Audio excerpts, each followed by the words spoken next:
Welcome to SSV TV5 news channel. Savitribai Phule 184వ జయంతి వేడుకలు ఘనంగా నిర్వహణ. బీసీ ప్రజా చైతన్య వేదిక ఆధ్వర్యంలో సావిత్రిబాయి పూలే 184వ జయంతి కార్యక్రమం ఈరోజు ఘనంగా నిర్వహించబడింది.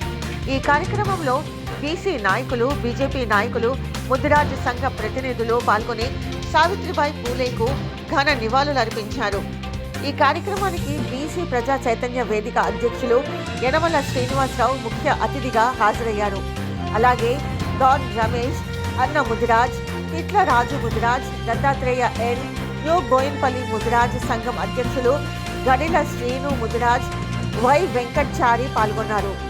బీజేపీ నాయకులు ఎం రామాచారి, రాయల్ క్యాటరర్స్ శ్రీనివాస్తో పాటు కృష్ణ ముదిరాజ్ తదితరులు కార్యక్రమంలో పాల్గొని సావిత్రిబాయి పూలే చిత్రపటానికి పూలమాలలు వేసి ఘనంగా నివాళులర్పించారు.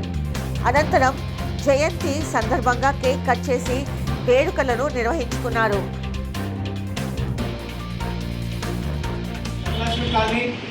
న్యూ బోయిన్పల్లి నందు జాతీయ బీసీ ప్రజా చైతన్య వేదిక కార్యాలయం నందు సావిత్రిబాయి పూలే జయంతి 184 జయంతి పురస్కరించుకొని ఇక్కడికి ఇచ్చేసిన బీసీ మిత్రులందరికీ, సోదరులందరికీ పేరు ధన్యవాదాలు చెప్తూ, మరి ఆమె చేసిన సేవలు ఎన్నో, భారతదేశంలో ఎన్నో మరెన్నో నిస్వార్థంగా పనిచేసి ఇలా చదువుల తల్లి కొంతమంది మహిళా టీచర్ అయ్యి మనందరికీ తెలుగునిచ్చిన మహాతల్లి ఘనత ఆమెకి దక్కుతుందని, సావిత్రిబాయి పూలేకి మహాత్మా జ్యోతిబా పూలే గారికి దక్కుతుందని చెప్పేసి ఈ సభాముఖంగా మీకు తెలియపడుతుంది. అంతేకాకుండా మిత్రులారా, ఆమె కన్న కళలు ఏమిటంటే ఉచిత విద్య, వైద్యం అందరికీ దక్కాలని చెప్పేసి ఆమె కన్న కళ. ఆ ఉచిత విద్య, వైద్యము కార్పొరేట్ సంస్థల చేతుల్లోకి వెళ్ళిపోయి అది దొరకకుండా అయిపోతుంది. నేను ఒకటే డిమాండ్ చేస్తున్నా, జాతీయ బీసీ ప్రజా చైతన్య జాతీయ అధ్యక్షులు, నా పేరు యనమల శ్రీనివాసరావు. ఇక్కడికి వచ్చిన మా మిత్రులందరూ కూడా గత 10 సంవత్సరాల నుంచి అందరం కూడా కలిసికట్టుగా ఉండి అక్కడ పూలే స్టాచ్యూ పెట్టడం జరిగింది. ఇక్కడ ఎన్నో కార్యక్రమాలు చేసుకుంటూ కేంద్ర ప్రభుత్వం 42 సెన్సెస్ తీసిన లెక్కల ప్రకారం కూడా ఆ 42% ఎన్నోసార్లు డిమాండ్ చేసిన నేను ప్రెస్ మీట్ అలా. మరి రాష్ట్ర ప్రభుత్వం రేవంత్ రెడ్డి గారు 42% ఇక్కడ అమలు చేసి అక్కడ పంపిస్తే కేంద్ర ప్రభుత్వంలో బిల్లు ఆగి ఉంది. దయచేసి మేము మోదీ గారికి ఒకటే చెప్తున్నాం, మీరు బీసీ అయ్యుండి కేంద్రంలో మరి ప్రధానమంత్రి అయ్యుండి మరి మీ హయాంలో కూడా కాకపోతే ఇక బీసీల బతుకులకి ఎన్ని రోజులైనా ఇంతేనా, ఎక్కడేసిన పోగాడు అక్కడైనా ఈ పార్టీల కింద బానిసలాగా పనిచేయాల్సిందేనా, కట్టుబానిసలాగా పనిచేయాల్సిందేనా? మాకంటూ రాజ్యాధికారం రాదా? మాకంటూ మాకున్న ఆశయాలను మరి మీలాంటి బయటికి తీసుకొచ్చి అది ఫుల్ఫిల్ చేయకపోతే ఎలా? ఈ బీసీల బతుకులు ఎట్లా? కాబట్టి నేను ఒకటే డిమాండ్ చేస్తున్న, రాష్ట్ర ప్రభుత్వాన్ని, కేంద్ర ప్రభుత్వాన్ని ఉచిత విద్య, వైద్యము, స్మాల్ ఇండస్ట్రీలు పెట్టి ఉపాధి కల్పించండి. ఈ 3 కల్పిస్తే మీరు ఉచితాలు ఇచ్చే తాయిలాలు అవసరం లేదు. ప్రజలకు ఇవ్వాల్సిన వాళ్ళకి ఇవ్వండి, వృద్ధులకు ఇవ్వండి, పిల్లలు చూడడం తల్లిదండ్రులు వాళ్ళు ఎవరైతే ఉన్నారో వాళ్ళకి ఇవ్వండి, వికలాంగులకు ఇవ్వండి, వీళ్ళందరికీ ఇవ్వండి. యువతను మీరు పింఛన్ల రూపంలో కావచ్చు, ఇంకేమైనా పథకాల రూపంలో కావచ్చు, మీరు ఫ్రీ ఇచ్చేసి వెనుజల దేశంలాగా ఈ దేశాన్ని, రాష్ట్రాన్ని మరి పాతాళ లోకానికి అడుగులు పడిపోయేటట్టు యువతను నెట్టివేయద్దని చెప్పేసి, యువత భవిష్యత్తు ఖరాబ్ అవుతుంది. కాబట్టి మీరు ఉచితాలు బంద్ చేయండి, ఉచిత విద్య, వైద్యం, ఉపాధి కల్పించండి. ఈ 3 కల్పిస్తే యువత కూడా బాగుపడుతుంది. 42% ఖచ్చితంగా అమలు చేయాల్సిందే. దాన్ని కేంద్ర ప్రభుత్వం పార్లమెంట్లో బిల్లు పెట్టి దాన్ని అమలు చేసి దాన్ని ఫుల్ఫిల్ చేయాలని చెప్పేసి డిమాండ్ చేస్తున్నాం మేము.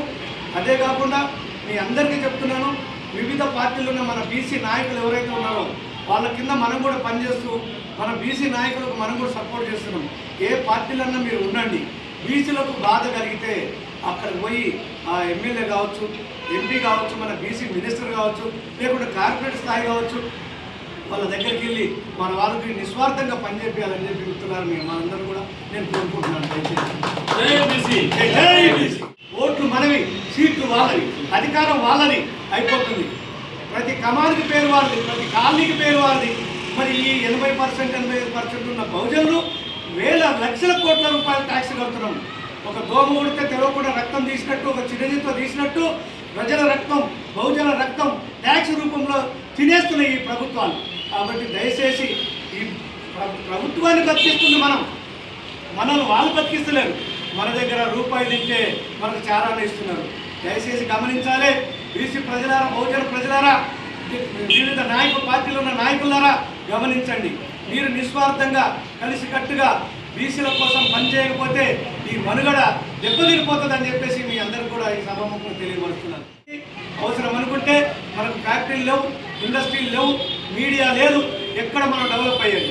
మరి డబ్బులు ఇళ్ళను సంపాదించుకున్న బీసీ నాయకులు కూడా ఉన్నారు అక్కడక్కడ. మీరందరూ ఎంత 119 నియోజకవర్గాలు తెలంగాణలో, ఆంధ్రలో 194 నియోజకవర్గాలు. అంటే 5% 4% ఉన్నోళ్ళు రాజ్యాధికారం రాజ్యమేది సీఎంలు పిఎంలు అవుతుంటే మరి 56% 60% ఉన్న మనం 85% ఉన్న బహుజనం ఎందుకు కాలేకపోతున్నాం? ఎక్కడ లోపం ఉంది? లోపం ఎక్కడుందంటే రూపాయి తీసుకొని బాగా దీన్ని చాలా మనకు వితరిస్తున్నారే, ఓటు కొంటున్నారే, ఆ డబ్బులు మనమేనని మీరు తెలుసుకున్న నాడు ఓటు మన వాళ్ళకి మనం ఓటు వేసుకొని కలిసికట్టుగా ఇక్కడ కులాల వారిగా విభజించి పాలిస్తున్నాయి పార్టీలు. కులాల వారిగా అంటే 139 కులాలు, ఒకే కులం కాదు. రెడ్డి అంటే ఒకటే కులం, కమ్మ అంటే ఒకటే కులం, కాపు అంటే ఒకటే కులం. కానీ ఇక్కడ బీసీలకు వచ్చేటప్పటికి వివిధ యాదవులు కావచ్చు, గౌడ్స్ కావచ్చు, చారీస్ కావచ్చు, వెనకబడ్డ వర్గాలు అన్నీ కలిపితే 139 కులాలు. దయచేసి 1-2 కులాలకు బీసీలకు మేము నామమాత్రం ఇస్తున్నామని చెప్తున్న ప్రభుత్వాలకు సచ్చి చెప్పాలి. ఏదైతే 42% చేస్తున్నారో ఏబిసిడి చేసి వర్గీకరణ చేసి అందరికీ న్యాయం జరిగేలాగా చేయాలని చెప్పేసి మేము జాతీయ బీసీ ప్రజా చైతన్య మా బృందం అందరం కలిసి డిమాండ్ చేసి వర్గీకరణ చేయాల్సిందే ఎట్లనైనా. కానీ ఇవాళ సామాజిక వర్గాలు ఎన్నబడి ఉన్నాయి. ఎక్కడో ఒకరిద్దరికి నామమాత్రం పోస్టులు ఇచ్చి మేము బీసీలకు ఇచ్చినామని సంకల్పం గుర్తుకుంటే కాదు. మాకు ఇచ్చే చిన్న పోస్టులు కాదు, ఎమ్మెల్యే పోస్టులు, ఎంపీ పోస్టులు, మంత్రి పోస్టులు రావాలి. అవసరమైతే ముఖ్యమంత్రి పోస్టులు కూడా మన వాళ్ళు ఉండాలని చెప్పేసి నేను కోరుకుంటూ డిమాండ్ చేస్తున్నాను.